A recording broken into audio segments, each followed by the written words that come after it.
Hi, everybody. Welcome back to another Timeout with Tackle What's Next, where we speak to athletes and executives about how sport has made a difference and changed the course of their lives and the lessons they've learned in life outside of the game. I'm your host, Danielle Berman. I am the founder and CEO of Tackle What's Next, where we work to change the narrative around life after sports. Thanks for taking the time out with us here at Tackle What's Next. And today we are talking to Chineze Nwagbo. Chinny is an All-American, she was an All-County MVP high school basketball player, who went on to play at Syracuse University. And while at Syracuse, she ranked third on the team in scoring while earning her Bachelor's of Science in Biology. After a successful career at Syracuse, Chinny went on to have a fantastic career in Europe, South America, and Asia, where she played for 11 years and 15 seasons. She starred on the Nigerian national team. She scored double-doubles in Spain, Portugal, and Poland. All the while she was doing all of this, she was developing her understanding of preventative fitness, building a brand as an international basketball player, and honing her skills as a motivational speaker towards underrepresented youth in sports. Chinny retired from pro basketball in 2016 and since has been serving as an envoy for the U.S. State Department's Bureau of Education and Cultural Affairs and their sport diplomacy program. She served as a liaison with the NBA and the WNBA for youth. And today she is the director for PeacePlayers International in their Baltimore location. And Chinny works really hard to ensure underrepresented youth and underserved populations receive proper resources and wants to bring the transformative power of sports to communities around the world. She's the co-host also of PeacePlayers Play It Forward podcast that's in its third season. So I am thrilled to talk to Chinny tonight. So excited. I see she's here. I'm going to go ahead and bring her into the video and get started. Hey to April, who I see is here, to Erica, and let's get Chinny on here and let's get started. There we go. Hi, hey, how are you? How's Doing everything? Great. How are you? Doing well. We just wrapped up programming, our last programming for one of our elementary schools, and it's been a great year. But yeah. Fantastic. I was going to ask you how things have been going. I'm glad that that's probably been a successful program. I'm sure you guys are ready to gear up, evaluate, see how things went, and plan for the next one. Do you guys have summer programming you're working on? Yes, we have summer programming. So summer programming will start at the end of June, but it gives us that little bit of break. You know, we got the surveys from the kids to ask what they want to see, and then think about from a coaching lens. Our coaches can look at some of the really successful wins and some areas where we can fill the gaps and do a better job the upcoming year. And me as a director, just making sure that I'm providing whatever it is that they need and being supportive. So yeah, we're really excited, really thrilled. And this is my first season as a director in this role. So yeah, great. Yeah, great experience. Well, let our audience know, if they aren't familiar with PeacePlayers and the work you guys are doing in Baltimore, give us the kind of short version of what you guys do every day and what this programming is all about. Right. Hey, Madison. We use the transformative power of sports to bridge divides in historically conflicted communities around the world. We started in 2001 in South Africa under the premise that if we can play together, we can live together. And then we moved to Northern Ireland, where we're bridging the divide between the Catholics and the Protestants, and to the Middle East, where we're bridging the divide between Israelis and the Palestinians, and then over to Cyprus, where we're bridging the divide between the Turkish Cypriots and the Greek Cypriots. Came all the way to the United States in 2017, and we are currently in LA, Chicago, Detroit, Brooklyn, and Baltimore. And in Baltimore specifically, we are trying to unite that Black butterfly. And what that looks like is just bringing East and West Baltimore together. Providing equitable experiences for our youth, equipping them with tools to mitigate conflict, and making sure they're amazing and phenomenal leaders in their communities, and having that pay forward into their communities, into their families, into their friendships, and hopefully, they'll just change the world, that type of thing. So that's the work we're doing. And we start with after-school programs, clinics, equitable experiences. They travel the world. So there's so many different things that we offer and we're trying to do. And so, yeah, that's pretty much the work in a nutshell. No, it's amazing. You gave us such a great overview. Yeah. Well, I was going to say, I was going to say, I want to know kind of your journey and how you got into this place. I talked about your bio and you've done a lot of this work throughout your career. And so I want to really start from the very beginning, your first experience really with sports. And so tell Right. me, do you remember the first sport you played? And do you remember how you got into basketball and how that became the sport to follow? Okay, cool. So I know that we don't have that much time.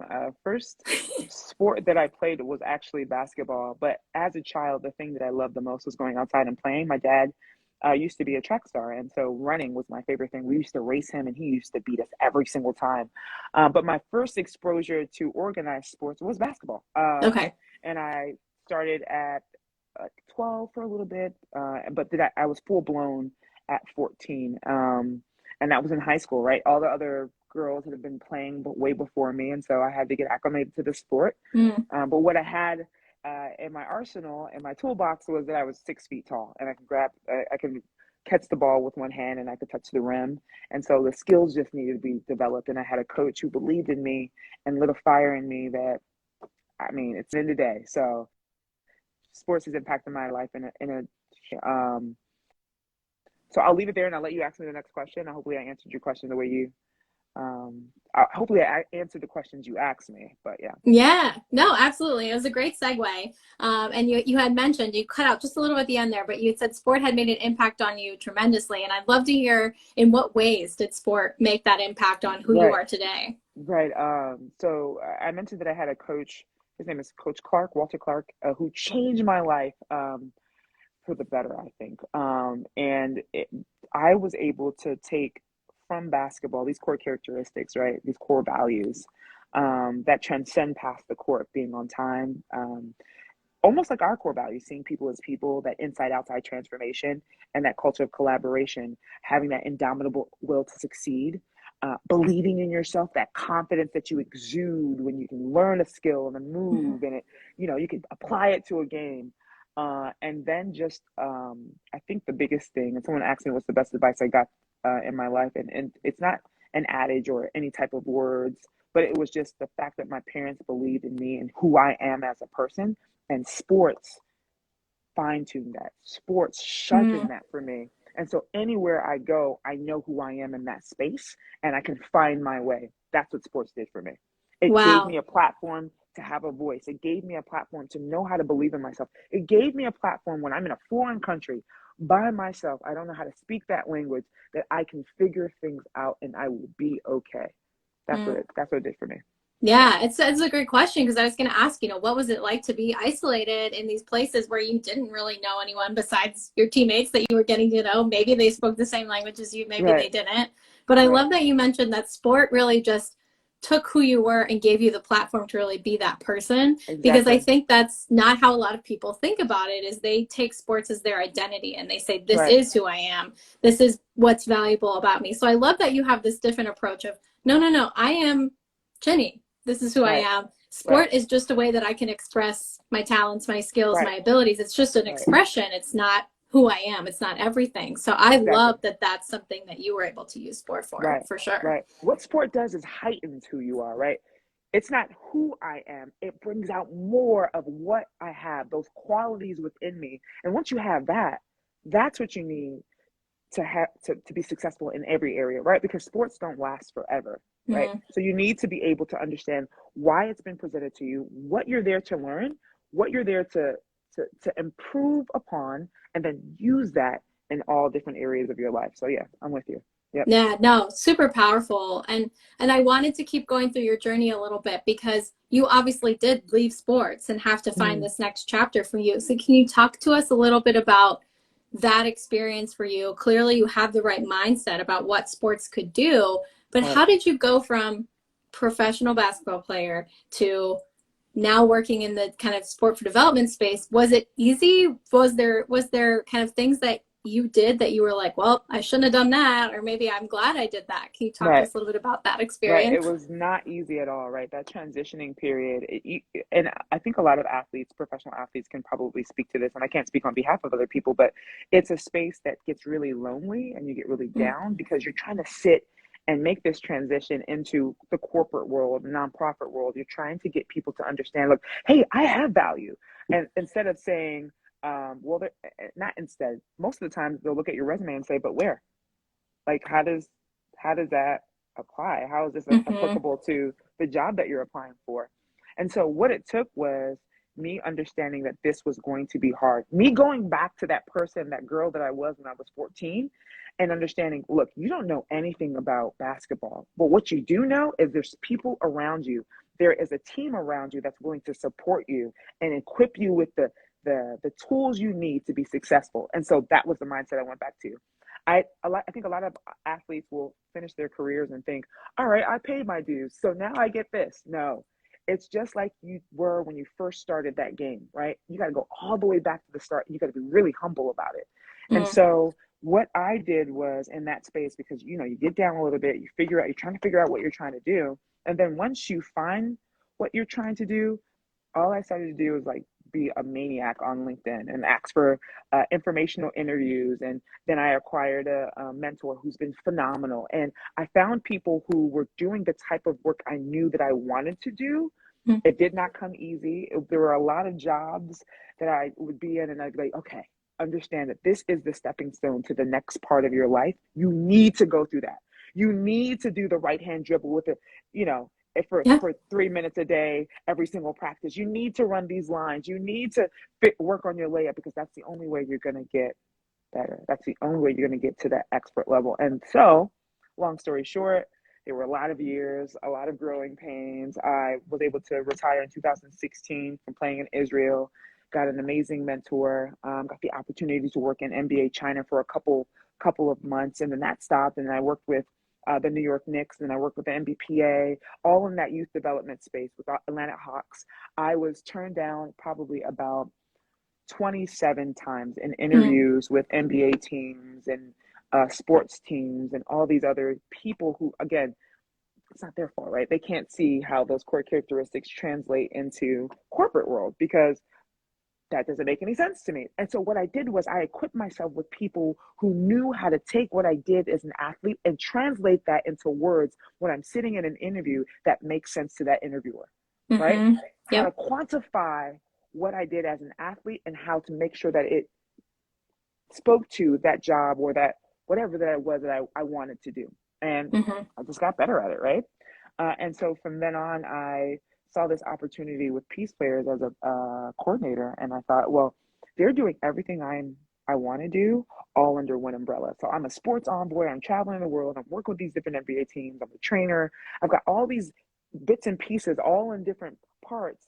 But PeacePlayers brings it all together, right? It used that transformative power of sport. That's what I was looking for. I was looking for Mm-hmm. that piece. Um, to bring it all together. And so that's what I did. And I kept on with that. I got the programming coordinator role, then became the programming manager, and now I am the director, doing the work that I love and I hope to continue to do. So yeah, that's what it was. But the truth is, it's very lonely and it's very hard. But what's important at that moment when you're transitioning is finding and surrounding yourself with people who will help you be a better person, who will hold you accountable, who will help you find those resources and not allow you to be down when there are solutions to that transition. So yeah. Yeah, Hey absolutely. B, you're a No, I star love it. too. I Yeah. agree. You are a star. It is honestly so refreshing to hear just the journey that you went through and the honesty behind it of like, yep, it was hard. Yep, I was Yes. lonely. Yep, I got turned down a lot. Yeah. But the impetus behind you going out and saying, okay, I know what I want to kind of get into. I at least know that I'm going to have to try a few things to kind of Right. get my feet wet and get my foot in the door, right? Right. But you surrounded yourself with this network of people that wanted to support Chinny, not Right. because Chinny did this or did that, but just because you are who you are. And I Exactly. think that is so important for people to realize that Right. it's team always. Like you Right. can't do it by yourself. And if you think that you can, there's always somebody there that opened the door for you that you're forgetting Exactly. about, right? So Exactly. use those connections. I think your Right. story is so, so great because it's something that we don't see people doing enough. They're Right. expecting, right? Yeah. Well, I did this at this high level. Like people Right. should just want me in this No. position. And You're that's starting not all how it over. works, You're right? starting So, all over. Yeah. exactly. I Right. And appreciate that. yeah, yeah. And another thing too, it was sports. I love the word impetus is the start of everything, but it was my onus to take what was given in front of me. I had to understand that every single time I was turned down or every single time the opportunity wasn't mine, first of all, you'll always get what's yours, right? And it's just inevitable. But I had to keep a mindset, that same athletic mindset, right? Where you have to persevere and push through things that are hard. And so that's what helped me a lot. I changed the way that I was thinking. Instead of thinking, oh my God, it's another no, I started to think, this is another no closer to a yes, Mm, right? This is another way of weeding out the things that are not for me to find the things that are for me. And so I changed my mindset as well. So that's another thing, right? Not only do you have to surround yourself with these phenomenal humans, right? You've also got to be able to understand the perspective that in Peace Players, we call it that inside outside transformation. When you're looking through a lens, you're making sure you're not blaming the world for your problems. And so I had to make sure that I wasn't, well, and turn it around and, okay, so what can I do better? right. How can I translate this into some positive energy? Okay, Mm-hmm. what's the feedback they're giving me? Can I actually utilize this feedback to get better in these areas? And so, yeah, 100%. Yeah, no, yeah, I think that's great. And I love the idea of taking the onus, like you said, using that word onus, but really taking it and saying, the world isn't doing this to me. This is right, happening. And right, I can make sure that I'm prepared for the next thing. I'm controlling my response to it. I'm absolutely, controlling what I use that occurrence to make myself do next. So I right, love that it's the athletic mindset, right? You're not losing any of the skills. And you mentioned this earlier, like sports should hone who you are. It shouldn't be who you right, are. So when you leave right, sports, you do have to start from the beginning, but it's not like you forget everything that you've learned, right, as an right, athlete. So you keep that mindset, but you have those people or you work with your team, right, to help right, them digest. Here's everything I accomplished as an athlete, and right, here's how it translates into what I want to do next. right. And it's Here's what imperative, skills I can use. yes, and it's imperative to point out when you leave sports, if you hone in on who you are as an athlete, you don't have to start over on who you are because you know who you are. You're just Yes, starting over in a new position, right? Who you exactly. are is always who you are. You're being an athlete is not your identity. It's a part of who you are. So if Mm-hmm. you take the time to define who you are, and to allow sports to play a part in that, then when you're going and you're starting over, not on who you are, but with whatever profession you're doing. So yeah, I'm with Yeah. you. No, Yeah. I love that. That's great perspective. And you've given us so much advice around setting yourself up for success or just an Yeah. easier journey really in life Right. after sports.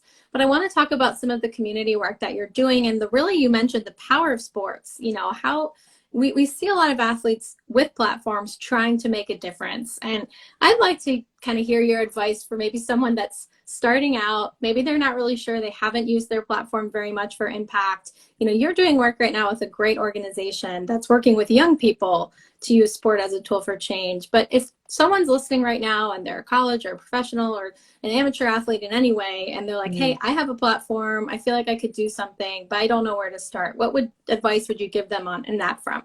Perfect question. And so here's the thing: your platform is who you are, right? So your platform is your brand. And so if you want to do work that's impactful, look at your brand. Make sure Mm, your brand aligns with the type of work you want to do. And so I would say that also I'm like philosophical in the sense like how do we really measure impact, right? Is impact for you that you just want to make sure you go out in the world and you're making people smile, then you're successful. totally. Yeah. um but I would just say look at your brand, and your brand is everything you are. Your social media, your network, the people that you allow into your space. Look at those things, look at these different components of who you are and what you're doing, and make sure that they align with the work that you want to do. For me, impact comes in so many different ways. And the biggest thing that I can share to anyone that I believe that is transferable and translatable is making sure you are your best you. Mm, Start there. The way you talk to yourself. I've heard so many athletes say, well, I only have, or I just did this, or I only played on D3. I only did two. That doesn't matter. I mean, I will think it's just two if you're explaining yourself that way. But sure. understanding that you have value, no matter what level you played on, no matter how big your following is. It's just figuring out what that looks like, figuring out what your purpose is, figuring out how you want to serve something greater than yourself, and then applying yourself to that space because someone needs your service. Someone needs your value. Someone needs what you've been put on earth to give and provide. Find those people, find what that is, and do exactly that. Mm. That's what I would say. Well, that was a wonderful way to sum it up because I think that is so important that you mentioned how you talk to yourself matters. And it really does. How you tell your story to yourself and how you tell Right, your story to other people. You mentioned earlier, like the onus and taking ownership of what happens to you and not letting things happen to you, but really responding and saying, great, this happened. It wasn't right, to me. It just happened. What am I right, going to do about it? right, And I think that's storytelling in a way too, right? How am I right, going to change the story? How am I going to tell other people about this? Am I going to say, oh, this person was out to get me, or they just right, didn't understand? Or am I going to right, say, I probably didn't communicate myself as good as I can. I'm going to right, work on that and improve for the next time. And same right. thing with the impact. If you say you can't, you Then you probably won't. won't, Exactly. so it's about giving yourself that positive self-talk too, to say like, you can do this, you just have to put Absolutely. the work in, right? Absolutely. And I would say the last piece to that, because that was quite vague and broad, but uh, that's what I have to say. I think the last piece is once you find your way, make sure that there are people coming behind you. Mm, Once you find your way, make sure you're opening a door for somebody to come behind you because it's never easy. And I think sometimes, I don't know, actually, let me take that back. I never want to be in a position where if someone's asking me for help, not everybody, right? You're not going to help the whole entire world. First, your cup has to be filled first before you can fill other people's cup. But if there's someone that is asking you for something you're willing and capable of doing, making sure you're pouring that into them because somebody poured something into you, that is also impact, right? mm. How we help others is also impact. And never forgetting where you started and ensuring that other people come along, that is also impact. So, yeah, Yeah, no, absolutely. And I think you made a good point when you first started talking about impact, is like you kind of have to figure out, what does impact mean to you? exactly. Impact for Chinny and impact for Danielle are two different things, possibly. Right, And that's okay. I think that's why we're all here doing different things and working on right, different projects. I right. think that's the idea. So I really appreciate that. And I know we're running out of time, but I wanted to make sure you get to tell us a little bit about what's coming up for PeacePlayers Baltimore, where people can learn more about the programs you guys are doing, how people can follow and connect with you. So give us the lowdown on where to stay in touch. Okay, you can follow me here on Instagram, Chineze Nwagbo _N. I'm probably going to be all over the world doing that fun and exciting work. So you'll see glimpses and pieces of that. Peace Players for us, our next step is we've got this amazing field trip for our kids. We're closing out the year, and then we're going to start programming for the summer. Biggest thing that we have going on is that we're going to be sending our kids on an amazing international trip. I'm not sure if I'm able to share this, but we are going to be providing that equitable experiences to some of our youth who otherwise wouldn't have that. And so they're going to Amazing. be traveling the world, they get their passports and see different things. But the most important thing is that they're going to be in a space where they can build relationships and friendships with people who don't look like them and share the stories about their divide and share how they can come together and be leaders and take all that information and come back to their communities and serve their communities in dynamic ways. So that's what Mm. we got going on for Peace Players because I haven't got the clearance if I can say this No, it's or okay. not. That's what we have. And then just for me personally, it's just taking it one step at a time, Mm. enjoying and doing the work that I love. And um, one of the things that we were speaking about today is about mental health and wellness and how you give back to yourself. And that's just, for me, it's just that self reflection and making sure that the work that I do aligns with who I am as a person. Mm. And it fulfills me and fulfills others and it fills buckets that need to be filled. And so with me, the next thing you'll see is me continue to do work that um, hopefully has ripple effects in the way that people live their lives and people get some positive feedback and maybe even an equitable experience from the work that I'm doing, wherever that is, whatever that will be. But right now, it's with this amazing organization, Peace Players. So, yeah. Well, first of all, thank you. This has been such a fun conversation. I appreciate you just kind of really pouring insights and advice into this conversation. And it's okay. We can have people follow PeacePlayers and stay tuned kind of with the Yes, teaser that you got to check it out to see where you guys are going to right. go. www.peaceplayers.org. Yes. You can get more information about who we are and where we are. Also, you can listen to our Play It Forward I was podcast. about to say. The Play It Forward podcast has at Instagram as well. Follow us at the Playboy Podcast if you want to hear any stories about these amazing people that we interview and how we're using sports for social good and lifting up the voices of people in the communities who are making impacts and ripple effects in the world. So, yep. Awesome. So we will make sure that we get this information out to everybody when they tune into this maybe later on as well. But again, go follow Chinny, follow Peace Players, make sure you're checking out the Play It Forward podcast. And Chinny, thank you so much for being here. Thanks for taking time to have these conversations with us. It's always amazing. You share so much and we really appreciate it. So Thank you again for taking the time. Absolutely. I'm at your dispense. Thank you so much for having me on the show. This is awesome and amazing. Your energy is always good and always help at me. I appreciate you. Anytime you need me, you got me. Thank you so much. You're the best. Thanks, Chinny, and thanks everybody for tuning in. Peace. Bye. Bye.